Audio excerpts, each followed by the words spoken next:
And for the moment here, the Excel screen is pretty bare looking because nothing is open.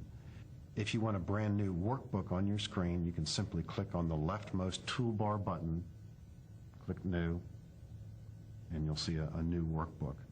This possibly will say Book 4, Book 3, Book 2, depending upon what other workbooks you have used. And if the workbook appears this way and you'd rather have it be more like a full screen workbook, you can move to the right side of your screen and click this button, which means maximize this. And so we're now ready to work with a brand new workbook, which will have a temporary name.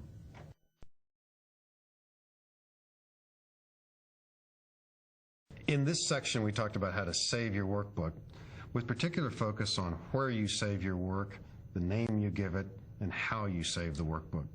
We also talked about how to open an existing workbook, how to close the current workbook, and how to create a brand new workbook.